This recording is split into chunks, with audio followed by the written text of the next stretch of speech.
আসসালামু আলাইকুম বন্ধুরা, কেমন আছেন সবাই? আশা করি সবাই ভালো আছেন। আজকে আমরা ডাইনির গল্প শোনাবো। যে গল্পে এক ডাইনি মা তার মেয়েকে বাঁচানোর জন্য অনাথ আশ্রমে রেখে আসে। সে কি তার মেয়েকে আর ফিরে পায়? সেই গল্পই শোনাবো। আর চলুন তাহলে গল্পটা শুরু করা যাক। মুভির শুরুতে আমরা একটা লাল চুলওয়ালা মহিলাকে দেখতে পাই, যে কিনা একজন ডাইনি। তার সাথে একটা মেয়ে ছিল যার নাম এয়ারউইক। সে বাইকে করে দ্রুত গতিতে কোথাও যেতে থাকে, কারণ একটা হলুদ রঙের গাড়ি তার পিছু নিচ্ছিল। সে যতই দ্রুত যাচ্ছিল না কেন, গাড়িটি তার কিছুতেই পিছু ছাড়ছিল না। এজন্য সে তার জাদুর শক্তি ব্যবহার করে। গাড়িটির উপরে লাল রঙের কিছু লতাপাতা দিয়ে ঘিরে দেয়, যার কারণে গাড়িটি আর চালানো যাচ্ছিল না। এই সুযোগে মহিলাটা তার বাচ্চাকে নিয়ে পালাতে থাকে। এরপর ওই মহিলাটা একটা অনাথ আশ্রমের সামনে যায়। সে তখন ওই বাচ্চাটাকে বলে, এখন থেকে তোমাকে এখানে একাই থাকতে হবে। এরপর সে তার বাচ্চাটার সাথে একটা চিরকুট দিয়ে বাচ্চাটাকে অনাথ আশ্রমের সামনে রেখে চলে যায়। কিছুক্ষণ পর এয়ারউইক কান্না করতে থাকে। বাচ্চার কান্নার আওয়াজ শুনে ওই আশ্রমে থাকা দুটি মহিলা বের হয়ে আসে। মেট্রন নামে মহিলাটি এয়ারউইককে কোলে নেয়। মেট্রোলের এয়ারউইককে খুবই পছন্দ হয় এবং তার সাথে যে অ্যাসিস্ট্যান্ট ছিল সেই বাচ্চাটার থেকে একটা চিরকুট পায়। চিঠিতে লেখা ছিল, এয়ারউইকের মা 12টি খারাপ ডাইনি থেকে বাঁচার চেষ্টা করছে। যতদিন ওই ডাইনিদের থেকে নিজেদের মুক্ত করতে না পারবে, ততদিন পর্যন্ত এয়ারউইককে তাদেরকে দেখে রাখতে হবে। ততদিন পর্যন্ত বাচ্চাটাকে সামলে রাখতে হবে। সে আরও বলে, তার কাজ শেষ হয়ে গেলেই সে তার বাচ্চাটাকে নিয়ে যাবে। চিঠি পড়ে অ্যাসিস্ট্যান্টের চোখ কপালে উঠে যায়। ওই মহিলাটি তখন বলে, এই বাচ্চার মায়ের পেছনে যদি 12টা ডাইনি লেগে থাকে, তাহলে এই বাচ্চাটা নিশ্চয়ই ডাইনি। কিন্তু মেট্রন তার অ্যাসিস্ট্যান্টের কথায় পাত্তা দেয় না, কারণ সে মনে করে দুনিয়াতে এসব ডাইনি বলতে কিছুই নেই। এরপর মেট্রন আশ্রমে থাকা সকল বাচ্চাদের সাথে এয়ারউইককে পরিচয় করিয়ে দেয়। সে তখন এয়ারউইকের নাম পাল্টে এরিকা উইক রেখে দেয়, কারণ তার কাছে মনে হয়েছে এয়ারউইক নামটি বাচ্চাদের সঙ্গে যায় না। এজন্য সে নাম বদলে দেয়। এরপর কিছু বছর পরে সিন দেখানো হয়, যেখানে এরিকা এবং তার বন্ধুরা ভূত সেজে একটা শ্মশানে চলে গিয়েছিল, যেখানে মিস্টার জেনসিস ওদেরকে দেখে খুব ভয় পেয়ে যায় আর সেখান থেকে পালিয়ে যায়। এরপর এরিকা এবং তার বন্ধু কাস্টার ছাদে চলে গিয়েছিল। কাস্টার এরিকাকে জিজ্ঞাসা করে, আচ্ছা, কেউ যদি তোমাকে অ্যাডাপ্ট করে, অর্থাৎ কোনো ভালো পরিবার যদি অ্যাডাপ্ট করে, তাহলে কি তুমি আমাদেরকে ছেড়ে চলে যাবে? এরিকা বলে, আমি আমার বন্ধুদেরকে ছেড়ে কখনো যাব না। দুজন ছাদে দাঁড়িয়ে অনেক গল্প করতে থাকে। পরদিন মেট্রন তার অ্যাসিস্ট্যান্টকে জিজ্ঞাসা করে, কাল বাচ্চারা ভূতের পোশাক পরে কি করে গেল শ্মশানে? অ্যাসিস্ট্যান্ট কিছুই বলতে পারে না, কারণ এ ব্যাপারে সে কিছুই জানে না। তখন এরিকা মেট্রনের কাছে আসে আর সত্যিটা বলে দেয়। বলে, আজ আমাদের মধ্যে কাউকে অ্যাডাপ্ট করার জন্য আসবে, তাই গতকাল আমরা পার্টি করেছি। এটা আমাদের বিদায় অনুষ্ঠান ছিল। তোমাকেও বলতে চেয়েছিলাম, কিন্তু তুমি কোনো কাজে বাইরে চলে গিয়েছিলে, এজন্য তোমাকে বলতে পারিনি। এরিকার এমন কথা শুনে মেট্রন অনেক ইমোশনাল হয়ে পড়ে, কারণ সে এরিকাকে অনেক ভালোবাসতো। কিছুক্ষণ পরে কিছু ফ্যামিলি আসে বাচ্চাদের অ্যাডপ্ট করার জন্য। সেখানে দুজন শয়তান ফ্যামিলি সেজে বাচ্চাদেরকে অ্যাডপ্ট করার জন্য এসেছে। মেট্রন এবং তার অ্যাসিস্ট্যান্ট ডাইনিকে চিনতে পারেনি, তারা ওদেরকে মানুষ বলেই মনে করেছিল। মহিলাটার নাম ছিল বেলায়াগা আর লোকটার নাম ছিল ম্যান্ড্রিক। সব বাচ্চাদের দেখার পর তারা দুজন এরিকাকে পছন্দ করে, কিন্তু এরিকা তাদের সঙ্গে যেতে রাজি হয় না। কিন্তু মেট্রন এরিকাকে বোঝানোর চেষ্টা করে। এরপর এরিকা তাদের সঙ্গে যাওয়ার জন্য রাজি হয়ে যায়, কিন্তু তার মন একদমই সায় দিচ্ছিল না। ব্যাগপত্র গুছিয়ে ডাইনির সঙ্গে চলে যায়। এরিকাকে চলে যেতে দেখে আশ্রমের বন্ধুরা এবং মেট্রন খুবই কষ্ট পায়। সবাই কান্না করতে থাকে। এরিকা দুই শয়তানের সঙ্গে তাদের বাড়িতে চলে যায়। সেখানে গিয়ে এরিকা বাইরে বের হওয়ার রাস্তাগুলো ভালো করে দেখতে থাকে, কারণ যখনই তার মন চাইবে তখনই সে বাইরে যেতে পারে। কিন্তু ভেতরে ঢুকতেই এখানকার সব দরজা অটোমেটিক বন্ধ হয়ে যাচ্ছিল। এটা দেখে এরিকা বেশ অবাক হয়ে যায়। ঘরে প্রবেশ করতেই বেলায়াগা বলে, আমরা দুজনেই ডাইনি, শয়তানও বলতে পারো। আমরা তোমাকে এজন্য অ্যাডাপ্ট করেছি যাতে তুমি আমাদের সব কাজ করে দিতে পারো। স্বাভাবিকভাবে এখানে অন্য কেউ থাকলে খুবই ভয় পেত, অবাক হতো, কিন্তু এরিকা একদমই ভয় পায় না, বরং সে বেলায়াগার সঙ্গে একটা ডিল করে।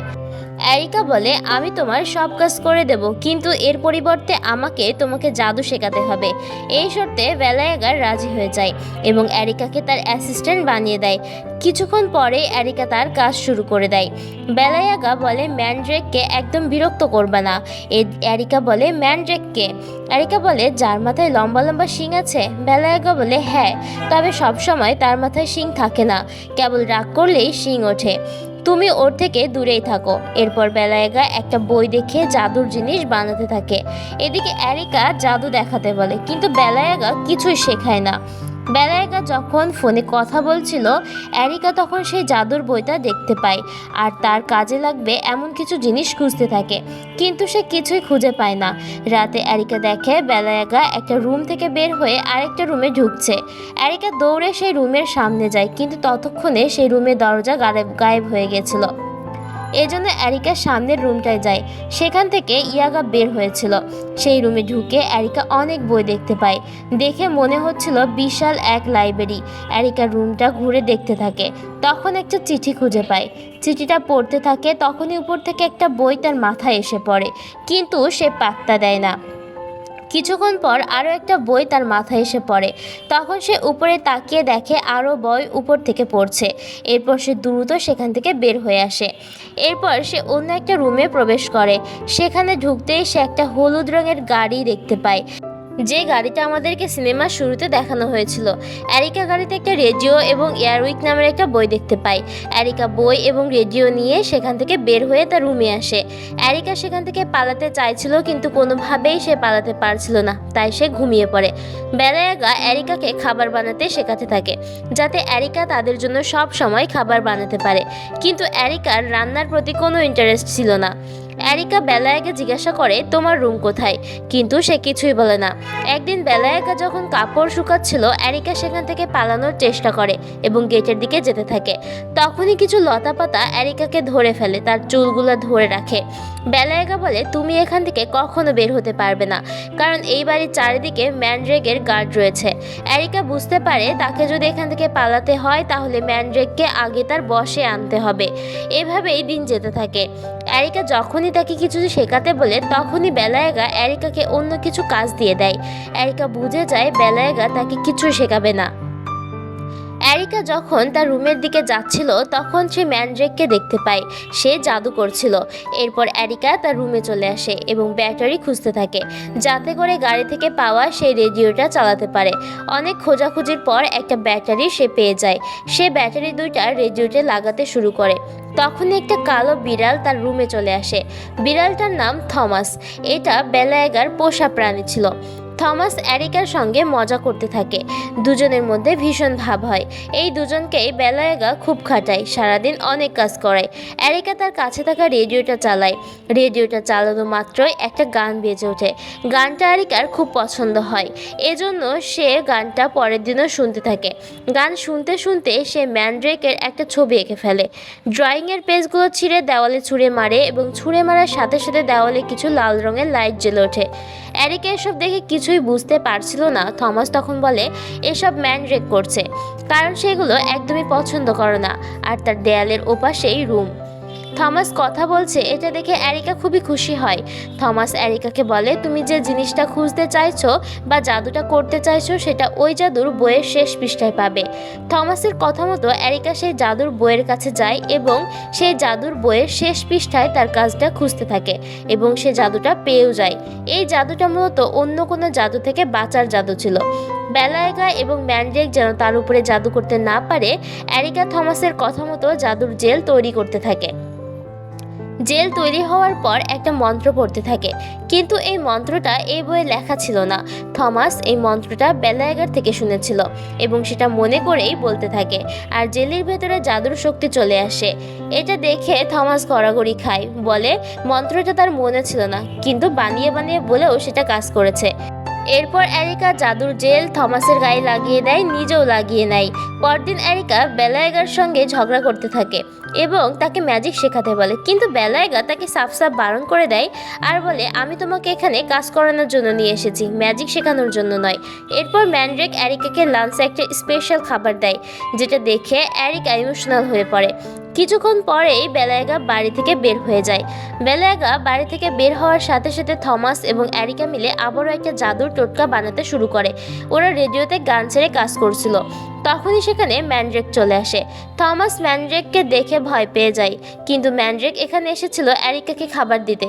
এটা দেখে এরিকা খুবই অবাক হয়ে যায়। ওদের সাথে সে খুবই ভালো ব্যবহার করছিল। খাবার দিয়ে সে চলে যায়। ওরা দুজন বুঝতে পারে না ম্যানড্রেক কেন তাদের সাথে এরকম আচরণ করছে। এরপর ওরা দুজনে মিলে আবারও জাদুর টোটকা বানাতে শুরু করে। থমাস এবং এরিকা বেলায়ের মতো একটা দেখতে পুতুল বানায় এবং সেটার উপরে জাদু করছিল। কিন্তু এই জাদু পরিপূর্ণ করার জন্য বেলায়েগার চুল দরকার ছিল। কিন্তু এরিকা তো জানেই না বেলায়েগার রুম কোথায়। থমাস এবং এরিকা ভাবতে থাকে কিভাবে তারা বেলায়েগার চুল সংগ্রহ করবে। তারপর বেলায়েগা ঘরে ফিরে আসে, এরিকাকে দ্রুত পুতুলটা লুকিয়ে ফেলে। এরিকা ভাবতে থাকে ম্যানড্রেকের রুম দেওয়ালের ওই পাশে হলে বেলায়েগার রুম ঠিক ওথাই হবে। এরপর সে দেওয়ালে একটা ছিদ্র করে এবং ছিদ্র দিয়ে শুধুমাত্র ম্যানড্রেককেই দেখতে পায়, যে কিনা বসে বসে পিয়ানো বাজাচ্ছিল। পরদিন এরিকা বেলায়েগার টুপি দেখতে পায়। সেই টুপিতে বেলায়েগার চুল পায়। চুলটা পেয়ে এরিকা খুবই খুশি হয়। তখন সে চুলটা নিয়ে যত্ন সহকারে রেখে দেয়। ব্যাগটা সে তার রুমেই লুকিয়ে রাখে। এরপর সে চুলটা বের করে পুতুলের গলায় বেঁধে দেয়। এরপর জাদু করার কাজ শুরু করে দেয়। বেলায়েগার কপাল এবং পেট থেকে হাত বের হয়ে আসতে শুরু করে। এরিকা তখন হাসতে থাকে আর বলে, তুমি তো চেয়েছিলে তোমার কাজ কেউ একজন করে দিক, এখন তোমার 4টা হাত আছে, এগুলো দিয়েই তুমি তোমার কাজ করে নিবে। বেলায়েগা বুঝতে পারে এটা এরিকা করেছে, এজন্য সে তাকে একটা রুমে বন্দি করে রাখে এবং তাকে খাওয়ানোর জন্য পোকামাকড় নিয়ে আসে। থমাস এরিকা রুমে ছিল, সে খুবই ভয় পাচ্ছিল। এরিকা বলে, আমরা জাদু থেকে বাঁচার জন্য জেল লাগিয়েছিলাম, এজন্য আমাদের কিছুই হবে না। কিছুক্ষণ পর এরিকার জাদুর পুতুল ভেঙে যায়। এটা দেখে এরিকা খুবই কষ্ট পায়। এরপর জাদুর সাহায্যে সেখানে অনেকগুলো পোকামাকড় চলে আসে, কিন্তু জেল দেওয়ার কারণে পোকামাকড়গুলো এরিকাকে কিছুই করতে পারে না। এরপর এরিকা দেওয়ালের ছিদ্রের সাহায্যে সেই পোকাগুলো ম্যানড্রেকের রুমে পাঠিয়ে দেয়। এরপর ম্যানড্রেক অনেক রেগে যায় এবং তার রুম থেকে বের হয়ে আসে। সে তখন সম্পূর্ণরূপে তার শয়তানি চেহারায় ফিরে আসে। সে মনে করে এই পোকামাকড়গুলো বেলায়েগা তার রুমে পাঠিয়েছে, এজন্য সে বেলায়েগার কাছে যায় আর ভীষণ রাগ করে। বেলায়েগা পালিয়ে এরিকার কাছে চলে আসে আর এসে তাকে অনেক বকাবকি করে। তখন সেখানে ম্যানড্রেকও চলে আসে। এরিকা বেলায়েগাকে সামনের দিকে ঠেলে দিয়ে একটা সিক্রেট রুমে ঢুকে পড়ে। সেখানে সে অনেকগুলো ছবি দেখতে পায়। ছবিগুলো বেশ পুরনো। সেখানে ম্যানড্রেক ও এরিকার মাও ছিল, কিন্তু এরিকা তো জানে না এটা তার মা। তখন সেখানে ম্যানড্রেক চলে আসে এবং তার রাগ অনেকটা কমে গেছে। ম্যানড্রেক তখন এরিকার সঙ্গে ভালো করে কথা বলছিল আর বলে, আমি বেলায়েগাকে বুঝিয়ে দিয়েছি, সে কখনো তোমাকে আর বিরক্ত করবে না, তোমার সাথে খারাপ আচরণ করবে না। এটা শুনে এরিকা খুবই খুশি হয়। এরিকা ম্যানড্রেককে ওই লাল চুলওয়ালা মহিলার কথা জিজ্ঞাসা করে। ম্যানড্রেক তখন বলে, ও আমাদেরকে ছেড়ে কোথাও যেন একটা চলে গেছে। আসলে আমরা খারাপ নই, আমরা ভালো। আমরা গান বাজনা অনেক পছন্দ করতাম, তারা একসঙ্গে অনেক শো করেছে। তারপর ম্যানড্রেক এরিকাকে তার রুমে পাঠিয়ে দেয়। রুমে এসে এরিকা দেখে তার রুমের জানালা খোলা। এই জানালাটা সে একদিন খোলার চেষ্টা করেছিল যাতে সে পালিয়ে যেতে পারে, কিন্তু এখন সে আর পালাতে চায় না। এরিকা বেলায়েগার কাছে আসে আর তাকে ম্যাজিক শেখাতে বলে, কিন্তু বেলায়েগা কিছুই বলে না। এজন্য এরিকা তাকে জড়িয়ে ধরে আর বলে, ম্যানড্রেক বলেছে তুমি খুবই ভালো ম্যাজিক পারো, আমি বড় হয়ে তোমার মতো ম্যাজিশিয়ান হতে চাই। এটা শুনে বেলায়েগা খুশি হয়, ইমোশনাল হয়ে পড়ে। এরপর সে এরিকাকে জাদুর কেরামতি দেখাতে শুরু করে। আমাদেরকে এরপর 6 মাস পরে সিন দেখানো হয়, যেখানে এরিকা বলে সে ম্যানড্রেক এবং বেলায়েগাকে বশ করে ফেলেছে। সেখানে ম্যানড্রেক এবং বেলায়েগা এরিকার সব কথা শুনে চলে। তারা দুজনে এরিকার আসল নাম এয়ারউইক নামে ডাকে। ম্যানড্রেকের গার্ডগুলো এরিকার কথা মতো চলে। একদিন বেলায়েগার ম্যানড্রেক এবং এরিকা হলুদ গাড়ি করে ট্যুরে যেতে থাকে। পিকনিক থেকে আসার পর সে খুশি ছিল না, কারণ সে তার বন্ধু কাস্টারকে এখানে আনতে চায়, কারণ তার বন্ধু ম্যানড্রেককে দেখে খুবই ভয় পায়, এজন্য সে এখানে আসতেও চায় না। কিন্তু ক্রিসমাসের দিন কাস্টার এরিকার কাছে সাহস জুগিয়ে যেতে থাকে। সে ভেতরে ঢুকতে ভয় পাচ্ছিল। তখন একটা লাল গাড়ি করে একটা মেয়ে আসে, যেটা কিনা এয়ারউইকের মা ছিল। দুজনে মিলে ভেতরে ঢোকে এবং এয়ারউইককে সারপ্রাইজ দেয়। তারপর সবাই মিলে আনন্দ করতে থাকে আর গল্পটাই এখানে শেষ হয়ে যায়। তো বন্ধুরা, আজকের মতো গল্পটা এখানে শেষ হচ্ছে। গল্পের মধ্যে অনেক কিছু অজানা থেকে গেল, সবারই প্রশ্ন আসবে, কিন্তু এই গল্পের মূল কাহিনী আমরা দ্বিতীয় পার্টে দেখতে পারবো। ততদিন পর্যন্ত অপেক্ষা করুন। আজকের মতো গল্পটা এখানে শেষ হচ্ছে। আল্লাহ হাফেজ।